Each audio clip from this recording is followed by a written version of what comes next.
Hello everyone, welcome to the lecture for the course Refrigeration and Air Conditioning.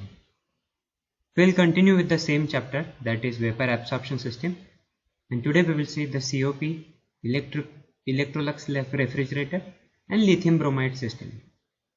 Myself Sumit Bardia, Assistant Professor, Department of Mechanical Engineering, Sharad Institute of Technology, College of Engineering, etc.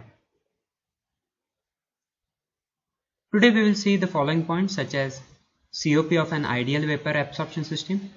We'll see two numericals on it. Then we'll go towards domestic Electrolux refrigerator and lastly lithium bromide absorption system. First slide is about the COP of an ideal vapor absorption system, that is coefficient of performance we need to calculate of ideal vapor absorption system. For that we need to consider some parameters. Here it is listed.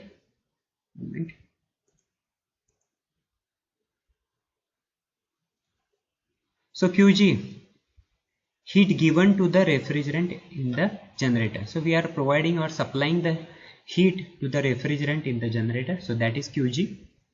QC is heat discharged to the atmosphere or cooling water from the condenser and absorber.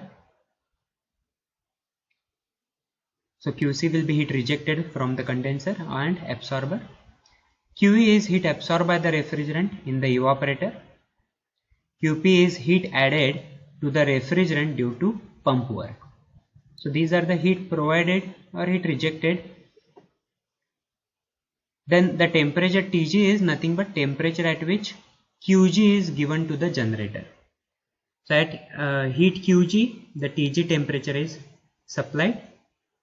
Tc, temperature at which Qc is rejected to the atmosphere or discharged from the condenser and absorber. T is temperature at which heat QE is absorbed in the evaporator. Okay, so these are the parameters we need to assume. So from first law of thermodynamics, we are neglecting the QP as it is very small. So QC equal to QG plus QE.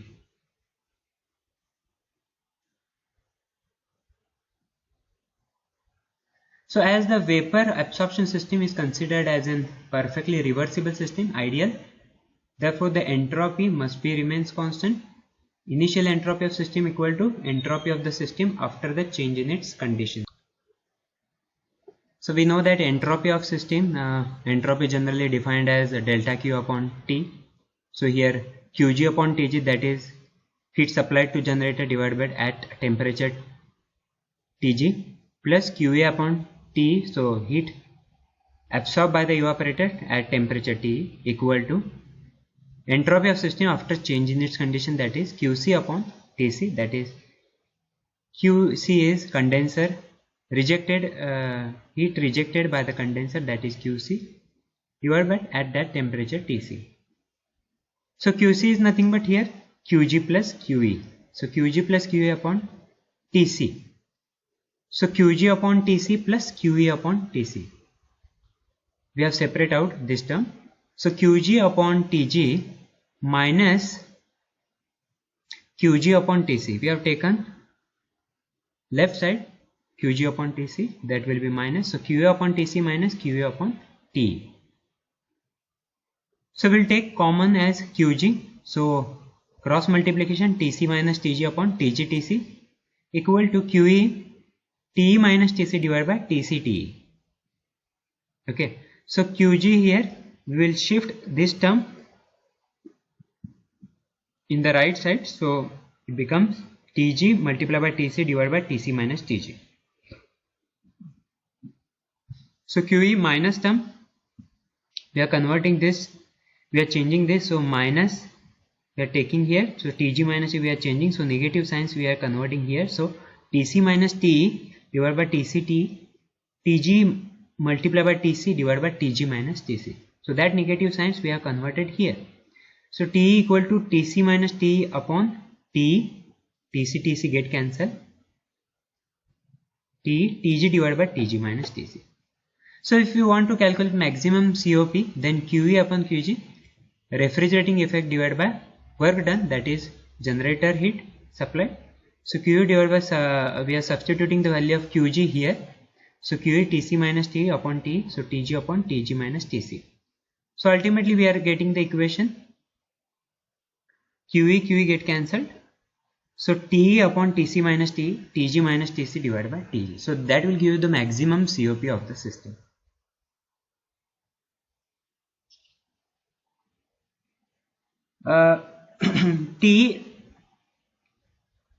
T upon Tc minus T is equal nothing but the COP of Carnot refrigerator, which is working between the limits Ta and Tc, and Tg minus Tc upon Tg is nothing but efficiency of Carnot engine working with the temperature limits of Tg and Tg.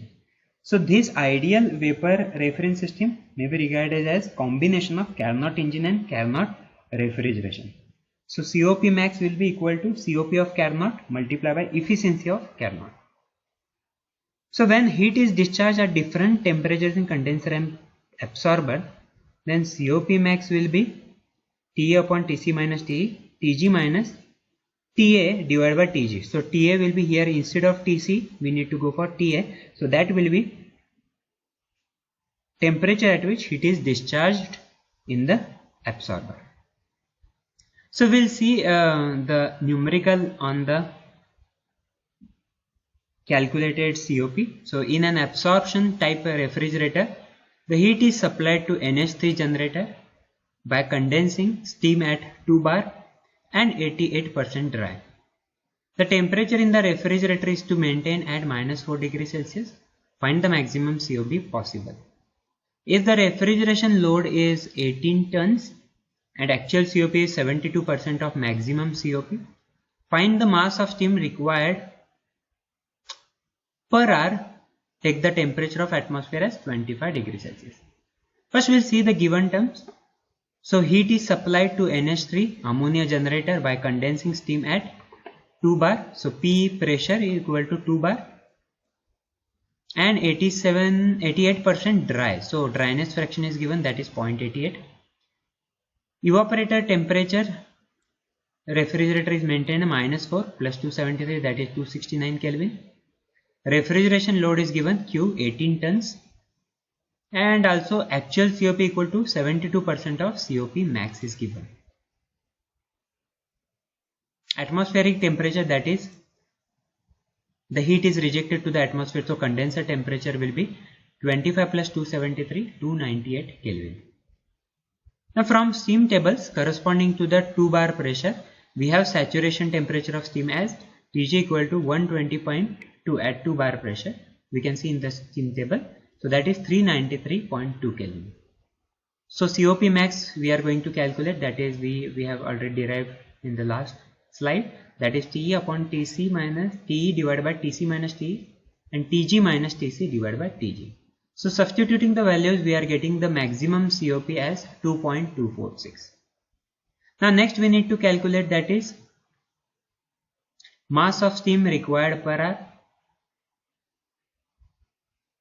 Here it is shown given, that is mass of steam required per hour.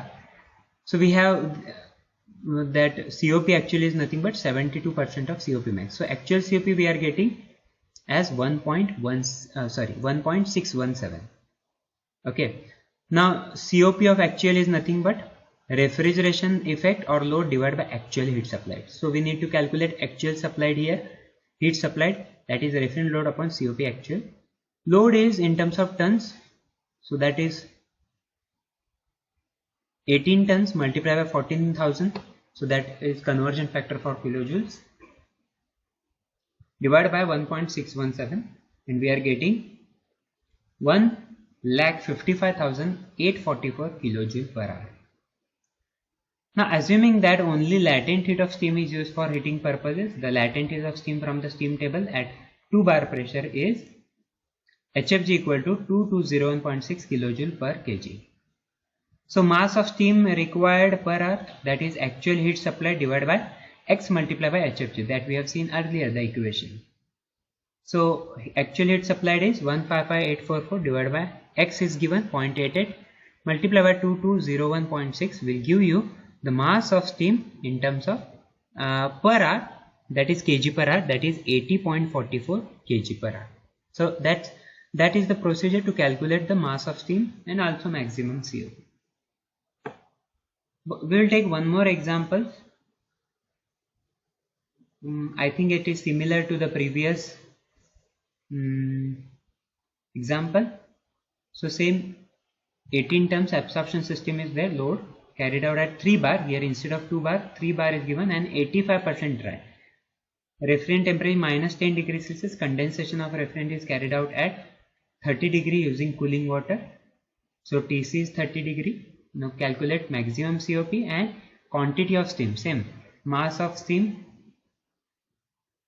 required per hour to run the plant. If the steam leaves the generator as saturated water at same pressure, assume relative COP is nothing but 0.4. Okay, so as usual, so 3 bar pressure is given. Corresponding to that, we need to calculate the saturation temperature, that is Tg equal to 406.5 Kelvin. It is coming. Substituting the values of all the parameters in the COP maximum, and we are getting the maximum COP as 1.67. Quantity of steam is COP actual into relative COP multiplied by COP of max. So that is nothing but COP actual is coming 0.668. So from that we can calculate actual heat supplied, that is refrigerant load upon COP actual. 18 tons is already given, multiplied by 14,000, which is conversion factor for kilojoule per hour, and 0.668, that is COP actual. We are getting 3,77,245 kilojoule per hour as actual heat supply. So ultimately we have the equation that actual heat supplied, we have calculated X multiplied by HFG. HFG is we will calculate from the steam table, and it is coming 2163.2 kilojoule per kg. So by substituting, we are getting 205.17 kg of steam, quantity of steam required per hour. We are getting the values as these two determination, maximum COP and quantity of steam required. So we will heading towards the next point, that is domestic Electrolux refrigerator, which is mainly very famous in the absorption system. So the domestic absorption type refrigerator was developed from an invention by Karl Munters and Walter von Platen. This system is often called as Munters-Platen system. So these two scientists have been invented this domestic absorption type refrigerator. This type of refrigerator is also called 3-fluid absorption system. Okay, the 3 fluids in these systems are ammonia NH3, hydrogen and water. Okay, so these 3 H2 gas here, NH3 and water, these 3 fluids are used in this absorption type refrigerator. The ammonia is used as a refrigerant because it possesses most of the desirable properties, though it is a toxic and not otherwise preferred in the domestic appliances. It is very safe in the system due to absence of any moving parts in the system, and therefore there is a least chance of any leakages. The hydrogen, being a lightest gas, is used to increase the rate of evaporation. The lighter the gas, faster the evaporation of the liquid ammonia passing through the evaporator. The hydrogen is also non-corrosive and insoluble in water. This is used in the low pressure side of the system. So this is a low pressure side. Here we are using this hydrogen. The water is used as a solvent because it has the ability to absorb ammonia readily. So we are using water as a solvent. Now here the figure shows schematic diagram of Electrolux refrigerator. It is a domestic refrigerator and it is best known absorption type of refrigerator. The small energy supply is by means of a heater, which may be electric or gas. Here the principle involved makes use of the properties of gas vapor mixtures. If a liquid is exposed to an atmosphere, it will evaporate until the atmosphere is saturated with the vapor of the liquid. This evaporation requires heat which is taken from the surrounding in which the evaporation is taking place. Thus the cooling effect is produced. Where the cursor? Yes, here.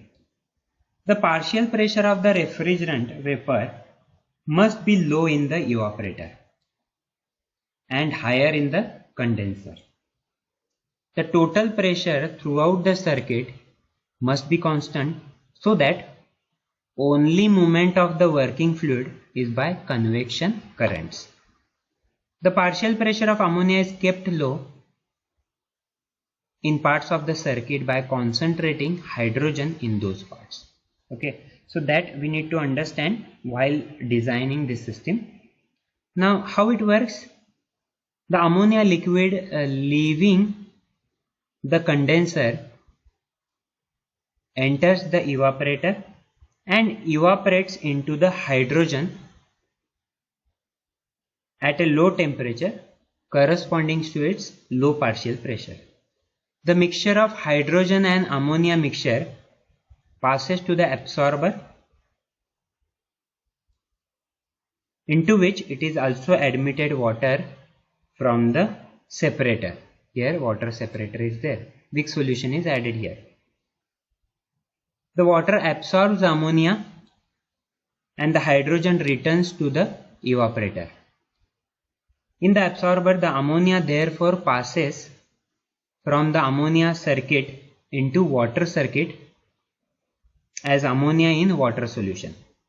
This strong solution passes to the generator where it is heated and the vapor given off rises to the separator. The water with the vapor is separated out and a weak solution of ammonia is passed back to the absorber, thus completing the water circuit. The ammonia vapor rises from the separator to the condenser where it is condensed and then returned to the evaporator. So that is the working of this cycle, that is domestic Electrolux refrigerator. Very simple arrangement is there, but we need to use various components to work efficiently. The actual plant includes refinements and practical modification. We need to remember following points such as the complete cycle is carried out entirely by gravity flow of the refrigerator. We are not using any external device for it. The hydrogen gas circulates only from the absorber to the evaporator and back. So that is the purpose of the hydrogen gas. Within this type of machine, efficiency is not important since the energy input is very small. It has not been used for industrial applications as the COP of system is very low. So these points we need to remember always. Now what is the role of hydrogen here? By the presence of hydrogen, it is possible to maintain uniform total pressure throughout the system and at the same time permit the refrigerant to evaporate at low temperature in the evaporator corresponding to its partial pressure. Thus the condenser and evaporator pressures of the refrigerant are maintained as in the condenser only ammonia is present and the total pressure in the condensing pressure, that is total pressure is the condensing pressure. In the evaporator hydrogen and ammonia are present, their relative masses are adjusted such that partial pressure of ammonia is required evaporator pressure. This can be achieved by without use of the pumps and valves. Okay. Now what is the advantage of Electrolux refrigerator over other refrigerator? First of all, no pump or compressor is required. No mechanical troubles are there. Maintenance cost is very low. No lubrication required. No wear and tear. Completely leak proof. Noiseless. No chance of pressure unbalancing. No need of valves. System may be designed to use any available source of thermal energy, that may be process steam, exhaust gases from engines or turbines, solar energy we can use for the generators.